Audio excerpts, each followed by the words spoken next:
अस्सलाम वालेकुम स्टूडेंट्स। आज का जो हमारा लेक्चर है वो रेडियो एक्टिविटी है और इसमें हम डिस्कस करेंगे 3 टाइप्स ऑफ रेडिएशन और रेडियो एक्टिव डिके और इससे रेलिवेंट जो क्वेश्चंस हैं उनको हम सॉल्व करेंगे। और ये जो डिटेक्शन ऑफ रेडियो एक्टिविटी है यानी इसमें हम जो डिटेक्टर डिस्कस करने हैं वो नेक्स्ट जो लेक्चर है उसमें हम डिस्कस करेंगे। तो क्योंकि मैं ये चाह रहा था कि सबसे पहले हमें ये पता चल जाए कि रेडिएशन जो जो एमिट होती हैं न्यूक्लियस में से वो किन टाइप्स की होती हैं, कितनी टाइप्स की होती हैं और उनकी कैरेक्टरिस्टिक्स क्या होती हैं। उसके बाद हम डिटेक्टर्स को डिस्कस करें। ठीक है। टॉपिक है रेडियो एक्टिविटी, जिसमें हमने टाइप्स ऑफ रेडिएशंस जो एमिट हो रही हैं न्यूक्लियस में से उनको डिस्कस करना है। इसमें radio means radiations and activity means activate होना, रेडिएशन का एमिट होना। तो सबसे पहले जो साइंटिस्ट थे हेनरी बैकरल,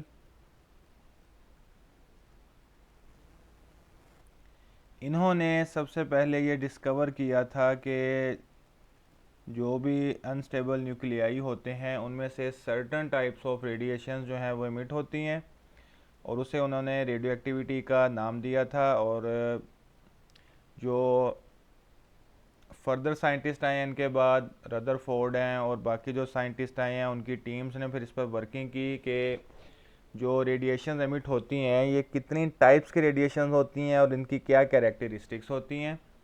तो यहाँ पर मैं एक एक्सपेरिमेंटल अरेंजमेंट आपको दिखाता हूँ और उसे हम देखते हैं कि रेडियो एक्टिविटी जो है वो बेसिकली होती क्या है और जो रेडिएशंस किसी भी एक अनस्टेबल न्यूक्लियस में से एमिट हो रही हैं वो कितनी टाइप्स की होती हैं। तो सपोज़ ये हमारे पास कोई एक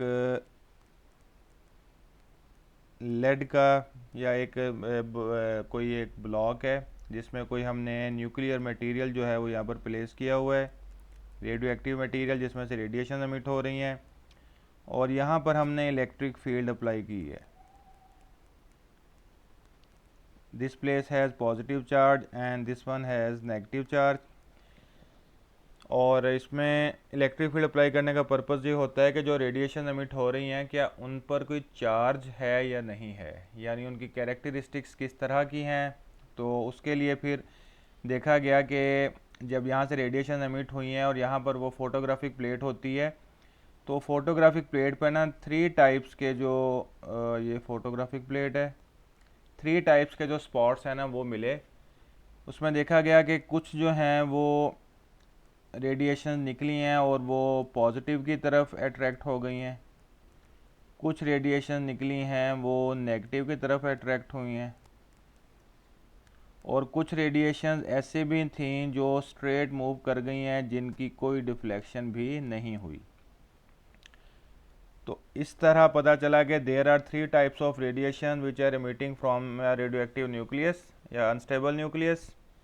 और जो 2 टाइप्स ऑफ रेडिएशन और जो पॉजिटिव और नेगेटिव प्लेट्स की तरफ बेंड हुई हैं, इट मीन्स कि इन पर कोई ना कोई चार्ज मौजूद है। जो रेडिएशन जो है वो पॉजिटिव प्लेट की तरफ मूव की हैं इसका मतलब है कि इन पर नेगेटिव चार्ज है और इनको बीटा पार्टिकल्स का नाम दिया गया था या बीटा रेज। और जो नेगेटिव प्लेट्स की तरफ डिफ्लेक्ट हुई हैं, बेंड हुई हैं, इसका मतलब है इन पर पॉजिटिव चार्ज है और पॉजिटिव चार्ज की वजह से ये नेगेटिव प्लेट्स की तरफ बेंड हुई हैं और बाद में इनको नाम दिया गया था अल्फ़ा पार्टिकल्स। इनकी अभी डिटेल हम डिस्कस करेंगे। और जो रेडिएशन बेंड नहीं हुई इसका मतलब है कि these are basically pure electromagnetic waves और ये जो वेव्स हैं इन्हें गैमा रेज का नेम दिया गया था which has no charge and no mass. इसलिए इनकी कोई डिफ्लेक्शन भी नहीं हुई और ये स्ट्रेट पाथ में इन्होंने ट्रैवल किया था, जस्ट लाइक लाइट। जैसे लाइट स्ट्रेट पाथ में ट्रैवल करती है इसी तरह गैमा रेज भी बेसिकली इलेक्ट्रोमैग्नेटिक वेव्स हैं, ये इन्होंने भी स्ट्रेट पाथ में ही ट्रैवल किया।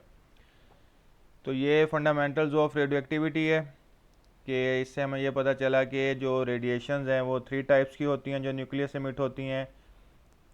2 out of 3 have charges and third one has no charge.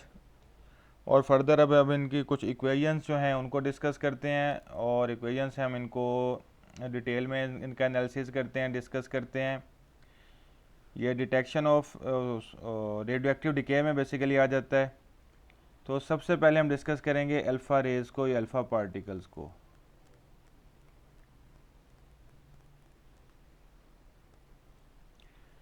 Suppose एक न्यूक्लियाइड है, ए मैस नंबर है, जी एटॉमिक नंबर है। जनरल इक्वेशन में यहाँ पर राइट डाउन करूँगा। जब भी कोई radio active nuclei alpha particle emit करता है, उसके मैस नंबर में और एटॉमिक नंबर में क्या चेंजेस आती हैं, ये हमने देखना है। अल्फ़ा पार्टिकल बेसिकली होता है हीलियम का nucleus. It's mass number is 4 and atomic number is 2।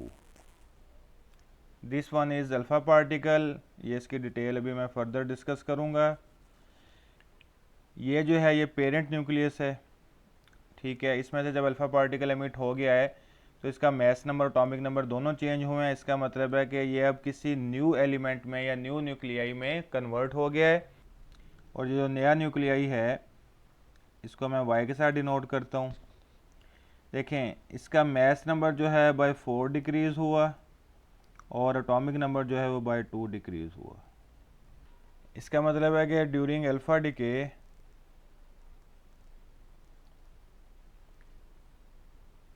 Mass number जो है वो -4 होता है, एटॉमिक नंबर जो है वो -2 होता है। ये पॉइंट आपने यहाँ पर याद रखना है। अब हम आते हैं अल्फ़ा पार्टिकल की तरफ। This one is basically alpha particle. ये होता है हीलियम का न्यूक्लियस।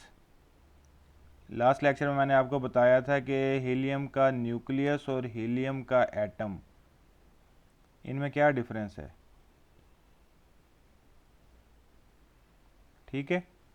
और अब लास्ट लेक्चर में जो बेसिकली फर्स्ट लेक्चर था न्यूक्लियर फिजिक्स का, उसमें मैंने डिटेल में बताया था this is helium nucleus, it means it has protons and neutrons but no electron. तो इसमें जो नंबर ऑफ प्रोटॉन्स हैं वो 2 हैं, 2 प्रोटॉन्स हैं और 2 ही इसमें न्यूट्रॉन्स हैं। यहाँ से आप फाइंड आउट कर सकते हैं 4 - 2। न्यूट्रॉन पे कोई चार्ज नहीं होता, प्रोटॉन पे पॉजिटिव चार्ज है। तो इस वजह से हीलियम के न्यूक्लियस पर जो चार्ज है वो है +2e। ई बेसिकली एलिमेंट्री चार्ज होता है। तो हीलियम के न्यूक्लियस पर जो चार्ज है 2 टाइम्स होता है, +2 होता है, ठीक है। और हीलियम का जो मैस है, मैस ऑफ हीलियम जो है वो 4 टाइम्स मैस ऑफ प्रोटॉन के होता है। क्योंकि प्रोटॉन और न्यूट्रॉन का मैस अप्रॉक्सीमेटली इक्वल होता है, तो इस वजह से हीलियम का जो मैस है वो प्रोटॉन के मैस से 4 टाइम्स ज़्यादा होता है। तो ये हीलियम के बारे में कुछ पॉइंट्स हैं, की पॉइंट्स हैं जो आपने राइट डाउन करने हैं, याद रखने हैं। ये आपको P2 और P4 दोनों में ही हेल्प करेंगे क्वेश्चन को सॉल्व करने के लिए। मैं एक जनरल इक्वेशन यहाँ पर राइट डाउन कर रहा हूँ। मैंने कोई एग्जांपल नहीं दी, एग्जांपल्स आपने खुद करनी है। कोई क्वेश्चन हो तो मेरे साथ से डिस्कस कीजिएगा। इसके बाद जो सेकंड डिके है,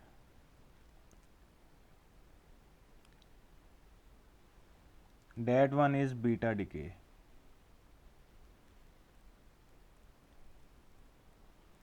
इसकी भी जनरल इक्वेशन हम राइट डाउन करेंगे ए जी। बीटा बेसिकली इलेक्ट्रॉन होता है विच हैज़ नेगेटिव चार्ज, और इलेक्ट्रॉन जो है ये न्यूक्लियस में जब प्रोड्यूस होता है तो ये न्यूक्लियस के अंदर एग्जिस्ट नहीं कर सकता, सम रीज़न हैं। तो उस वजह से न्यूक्लियस से ये फ़ौरन बाहर निकलता है हाई स्पीड के साथ, और ये जो high speed electron nucleus emit हो रहा है ये बेसिकली बीटा पार्टिकल होता है। और जब ये बीटा डिके होता है तो इस पेरेंट न्यूक्लियाई में क्या चेंज आती है ये हम देखते हैं।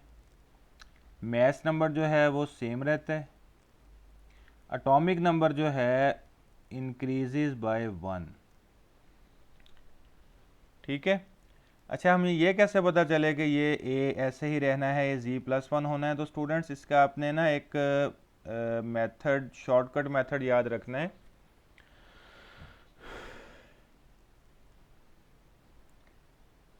ये राइट साइड है ओवरऑल और ये लेफ़्ट साइड है, लेफ़्ट हैंड साइड है, ये राइट हैंड साइड है। हमेशा आपने याद रखना है कि दोनों तरफ के एटॉमिक नंबर और मैस नंबर इक्वल होने चाहिए। यहाँ पर जो मैथ नंबर है वो ए है, यहाँ पर a+0 करेंगे तब भी a आएगा। लेफ़्ट साइड का जो मैथ नंबर है वो z है, और राइट साइड का जो है z+1, और ये -1 जब करेंगे तो अगेन z आएगा। तो अगर आपको ये पार्टिकल का पता चल गया है तो आप यहाँ से दोनों तरफ इक्वेशंस को बैलेंस करेंगे, a और z की वैल्यूज़ को, और a और z की वैल्यूज़ को बैलेंस करने से आपको पता चलेगा कि कौन सा पार्टिकल एमिट हुआ है, या पार्टिकल के एमिट होने के बाद न्यूक्लियस में क्या चेंजेस आई हैं। तो बीटा डिके में आपने ये याद रखना है कि मास नंबर जो है remain same and atomic number increases by 1। ये इसका की पॉइंट है। जैसे अल्फ़ा पार्टिकल में हमने a-4 और z-2 लिखा था, इसमें ये वाला पॉइंट है। बीटा डिके के बारे में एक और बात मैं बताता हूँ। बेसिकली न्यूक्लियस में होते हैं प्रोटॉन्स और neutrons. Sometimes due to some forces which exist inside the nucleus, neutron जो है वो प्रोटॉन में कन्वर्ट हो जाता है, और प्रोटॉन समटाइम्स न्यूट्रॉन में कन्वर्ट होता है। तो प्रोटॉन और न्यूट्रॉन के आपस में इंटर कन्वर्ट होने से जो डिके होता है वो बेसिकली बीटा डिके होता है। यानी अगर मैं इसकी इक्वेशन यहाँ पर लिखूँ तो न्यूट्रॉन 1 0, जब ये प्रोटॉन में कन्वर्ट होगा तो अब यहाँ पर कौन सा पार्टिकल एमिट होगा। देखें ये 1 है, तो यहाँ पर मास नंबर 0 होना चाहिए, 1 + 0 1। एटॉमिक नंबर यहाँ पर 0 है, यहाँ 1 है, तो इसका मतलब है यहाँ एटॉमिक नंबर -1 आएगा, 1 - 1 0। और वो पार्टिकल जिसका एटॉमिक नंबर -1 यानी चार्ज उस पर -1 है, तो वो बेसिकली इलेक्ट्रॉन होता है, विच इज़ बीटा पार्टिकल। तो ये इक्वेशन है बेसिकली, जब न्यूट्रॉन जो है वो प्रोटॉन में कन्वर्ट होता है तो वो वाला डिके बीटा डिके होता है। इसी तरह प्रोटॉन भी न्यूट्रॉन में कन्वर्ट होता है। वो इक्वेशन मैं यहाँ पे लिख देता हूँ, राइट डाउन कर देता हूँ, लेकिन आपने ये वाली इक्वेशन को देखना है, और इसको हम बीटा नेगेटिव पार्टिकल भी कहते हैं, ठीक है। और जब प्रोटॉन जो है वो न्यूट्रॉन में कन्वर्ट होगा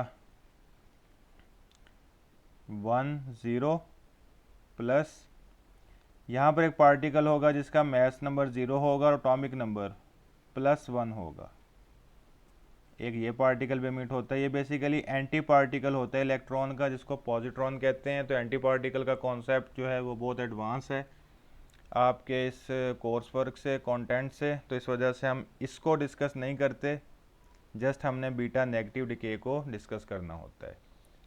तो स्टूडेंट्स आपने ये बात याद रखनी है कि जब भी बीटा डिके होता है एटॉमिक नंबर जो है वो +1 होता है, यहाँ से भी आप देख सकते हैं, और मास नंबर जो है वो सेम होता है। अब हम मूव करते हैं अपने लास्ट डिके गैमा डिके की तरफ। गैमा डिके क्या होता है? Gamma rays are basically pure electromagnetic waves. और गैमा डिके में क्या होता है अब देखें ज़रा, XAZ। समटाइम्स ऐसा होता है कि जो भी न्यूक्लियाइड है ना, वो अल्फ़ा या बीटा डिके करके अपने ना लोअर से हायर शेल में चला जाता है। सपोज़ ये न्यूक्लियस जो है लोअर से हाई लेवल पे चला गया है। हाई लेवल पे जब जाता है तो हम इसको कहते हैं एक्साइटेड न्यूक्लियस। न्यूक्लियस एक्साइट हो गया है। तो अगर मैं इसको यहाँ पर राइट डाउन करूँ कि ये न्यूक्लियस जो है ये एक्साइटेड न्यूक्लियस है। एक्साइटेड मीन्स कि इसने अल्फ़ा या बीटा को डिके किया और ये लोअर से अपर लेवल पे चला गया है। ये एक्साइटेड न्यूक्लियस जब हाई लेवल से लो लेवल पे वापस आएगा ना, तो रेडिएशन एमिट करेगा। वो रेडिएशंस जब इसने हाई से लो लेवल पर आना है, जो रेडिएशन एमिट करेगा वो रेडिएशन बेसिकली गैमा रेज कहलाएंगी। गैमा रेज को मैं इससे डिनोट करता हूँ। गैमा रेज का चार्ज भी ज़ीरो होता है, मास भी ज़ीरो होता है, और इसका मतलब है कि इस एक्साइटेड न्यूक्लियस के एटॉमिक नंबर और मास नंबर में कोई चेंज नहीं आनी, ये एज इट इज़ रहेगा। जस्ट इसने हाई से लो लेवल पर आना है। और गैमा डिके के दौरान एटॉमिक नंबर भी सेम रहता है और मास नंबर जो है मास नंबर भी सेम होता है और एटॉमिक नंबर भी सेम होता है। जस्ट इसमें ट्रांजिशन होनी है न्यूक्लियस की from higher level to lower level. और ये जो गैमा रेज हैं ये प्योर इलेक्ट्रोमैग्नेटिक वेव्स हैं। तो स्टूडेंट्स ये 3 टाइप्स ऑफ डिके थे। फर्स्ट वन जो था वो अल्फ़ा डिके, ये अल्फ़ा पार्टिकल मैंने यहाँ लिखा है, बेसिकली अल्फ़ा डिके है।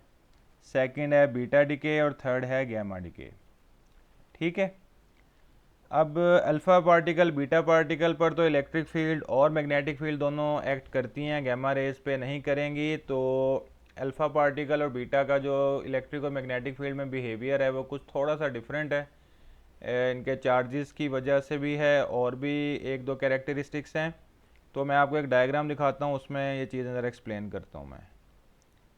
ये एक इमेज है, इस इमेज में हमने देखना क्या है, देखें ये जो कर्व पॉजिटिव की तरफ है ये बीटा पार्टिकल को डिनोट कर रही है, ये अल्फ़ा को डिनोट कर रही है और ये गैमा रेज को डिनोट कर रही है। इसको मैं जी से डिनोट करता हूँ। बीटा और अल्फ़ा का जो बेंडिंग है, डिफ्लेक्शन है, वो आपने देखनी है। बीटा की डिफ्लेक्शन जो है वो बहुत क्विकली हुई है, अल्फ़ा की जो डिफ्लेक्शन है वो बहुत लेस हो रही है। इसका मतलब है अल्फ़ा पार्टिकल्स की जो डिफ्लेक्शन है इलेक्ट्रिक फील्ड में वो लेस होती है और बीटा पार्टिकल जो हैं उनकी डिफ्लेक्शन मोर होती है। जैसे हमें पता है बीटा पार्टिकल तो इलेक्ट्रॉन होते हैं, इलेक्ट्रॉन का मैस जो है वो प्रोटॉन से भी कम होता है। और अल्फ़ा पार्टिकल जो हैं, अल्फ़ा पार्टिकल का मैस प्रोटॉन के मैस से भी 4 टाइम ज़्यादा होता है। तो अल्फ़ा पार्टिकल का हैवी मैस होने की वजह से इनकी डिफ्लेक्शन लेस होती है, बेंडिंग लेस होती है। और बीटा पार्टिकल का मैस कम होने की वजह से इनकी जो डिफ्लेक्शन है वो क्विक होती है, ज़्यादा होती है, जल्दी हो जाती है। और गैमा रेज की कोई डिफ्लेक्शन भी नहीं होती। ये पॉइंट आपने याद रखना है इलेक्ट्रिक फील्ड में। और उसके अलावा मैग्नेटिक फील्ड में भी इनकी डिफ्लेक्शन होती है, वो भी मैं आपको दिखा देता हूँ एक इमेज में। ये जो इलेक्ट्रिक फील्ड वाली तो हमने डिस्कस कर लिया है। मैग्नेटिक फील्ड देखें, क्रॉस का मतलब है इनटू द पेज। अगर आप यहाँ पर फ्लेमिंग का लेफ्ट हैंड रूल जो है वो अप्लाई करें तो उससे आपको ये डिफ्लेक्शन जो है बीटा की और अल्फ़ा की, ये यहाँ से आपको इस तरह पता चल जाएंगी। अल्फ़ा की डिफ्लेक्शन बीटा की बहुत जल्दी हुई है और मोर डिफ्लेक्शन है, जबकि अल्फ़ा पार्टिकल की डिफ्लेक्शन इसमें भी लेस है। तो इलेक्ट्रिक और मैग्नेटिक फील्ड हमेशा उन पार्टिकल्स पर एक्ट करती हैं जिन पे चार्ज हो। जिस पे चार्ज नहीं होगा उन पर इलेक्ट्रिक और मैग्नेटिक फील्ड्स का कोई इफेक्ट नहीं होता, जस्ट लाइक न्यूट्रॉन्स। अगर मैं यहाँ न्यूट्रॉन को भी प्लेस कर दूँ ना, मूव करवाऊँ, तो ना इलेक्ट्रिक फील्ड न्यूट्रॉन पर एक्ट करेगी, ना ही मैग्नेटिक फील्ड न्यूट्रॉन पर एक्ट करेगी। तो ये इलेक्ट्रिक और मैग्नेटिक फील्ड में इनका बिहेवियर था। एक लास्ट पॉइंट है इनकी आयोनाइजेशन पावर और पेनिट्रेशन पावर, उसके बाद हम क्वेश्चन करते हैं। ये एक इमेज है, इनकी पेनिट्रेशन पावर को शो कर रहा है। पहले एक पेपर है, फिर एक एल्यूमिनियम की शीट है, फिर लेड है। देखें अल्फ़ा पार्टिकल जो हैं वो पेपर में ही एब्जॉर्ब हो गए, पेपर से आगे मूव नहीं कर सके। और बीटा पार्टिकल जो हैं वो पेपर को क्रॉस कर गए हैं, लेकिन जो आगे एल्यूमिनियम की शीट है उसने अल्फ़ा बीटा पार्टिकल्स को ब्लॉक कर दिया। और गैमा रेज इन्होंने पेपर को भी पास किया है, एल्यूमिनियम की शीट को भी पास किया है, और ये लेड में जाके एब्जॉर्ब होती हैं। समटाइम्स यहाँ से भी एमिट हो रही होती हैं, लेकिन ज़्यादातर जो गैमा रेज हैं या एक्स रेज हैं ना, उनको एब्जॉर्ब करने के लिए लेड यूज़ किया जाता है। Lead is a good absorber for electromagnetic waves, specially gamma rays and x rays. तो यहाँ से हमें पता चला कि गैमा रेज जो हैं इनकी पेनिट्रेशन पावर जो है वो लार्जेस्ट है, और सबसे कम पेनिट्रेशन पावर जो है वो अल्फ़ा पार्टिकल्स की होती है। क्यों? अल्फ़ा पार्टिकल्स का जो मैस है वो बहुत ज़्यादा होता है, अल्फ़ा पार्टिकल का चार्ज जो है वो बहुत ज़्यादा होता है। इस वजह से अल्फ़ा पार्टिकल जब भी किसी मीडियम में एंटर होते हैं तो अल्फ़ा पार्टिकल जो हैं वो कोलाइड बहुत ज़्यादा करते हैं। मोर कोलिजन होगी, अल्फ़ा पार्टिकल्स अपनी एनर्जी उनकी डिक्रीज़ होगी, एनर्जी डिक्रीज़ होगी, तो वो एक सर्टन मीडियम मटेरियल में ज़्यादा डिस्टेंस, लार्जर डिस्टेंस कवर नहीं कर सकेंगे। तो इस वजह से अल्फ़ा पार्टिकल जो हैं उनकी जो पेनिट्रेशन पावर है वो बहुत कम होती है। बीटा पार्टिकल्स का मैस बहुत कम होता है in comparison with alpha particles. तो इस वजह से बीटा पार्टिकल्स की कोलिजन जो है वो लेस होती हैं। होती ज़रूर हैं कोलिजन्स, इलेक्ट्रॉन्स है ना, और लेस कोलिजन की वजह से इनकी जो पेनिट्रेशन पावर है वो बीटा पार्टिकल से ज़्यादा होती है। गैमा रेज जो हैं ये प्योर इलेक्ट्रोमैग्नेटिक वेव्स हैं और इनकी जो कोलिजन है वो जो है पार्टिकल्स के साथ नहीं होती। इस वजह से जो गैमा रेज हैं वो उनकी जो पेनिट्रेशन पावर है वो सबसे ज़्यादा होती है। पेनिट्रेशन पावर जो है वो गैमा रेज की सबसे ज़्यादा होती है, उसके बाद बीटा पार्टिकल्स की होती है और सबसे कम पेनिट्रेशन पावर जो है वो अल्फ़ा पार्टिकल्स की होती है ड्यू टू कोलिजन। ठीक है, अब आ जाए आयोनाइजेशन। अल्फ़ा पार्टिकल्स की कोलिजन मोर हैं तो मोर कोलिजन है, मोर आयोनाइजेशन है तो अल्फ़ा पार्टिकल जो हैं वो उनकी कोलिजन मोर हैं जिसकी वजह से आयोनाइजेशन अल्फ़ा पार्टिकल की सबसे ज़्यादा, उसके बाद बीटा पार्टिकल्स की और एंड पर गैमा रेज की। इसके बाद हम कुछ क्वेश्चन करते हैं पास्ट पेपर्स के। क्वेश्चन है in an electric field beta particle follows the path, which path does N alpha particle travelling at the same speed follow. Beta particle है, बीटा पार्टिकल पे नेगेटिव चार्ज है, it mean this is a positive plate and this one is negative plate. तो C option भी नहीं हो सकता, D option भी नहीं हो सकता अल्फा पार्टिकल के लिए, ए और बी में से कोई एक है। तो अल्फ़ा पार्टिकल जो हैं वो मोर मैसिव होते हैं, मोर मैसिव हैं और उनकी जो डिफ्लेक्शन है वो लेस होती है, तो जो लेस डिफ्लेक्शन होगी वही अल्फ़ा पार्टिकल का पाथ होगा। तो इस वजह से b is the right option. Next question, isotope of lead is radio active after 3 days 2 beta particles and an alpha particle, यानी एक अल्फ़ा पार्टिकल है, 2 बीटा पार्टिकल्स हैं, have been emitted. What is the mass number of the new isotope. देखें lead है ना, ये है 212 और 82।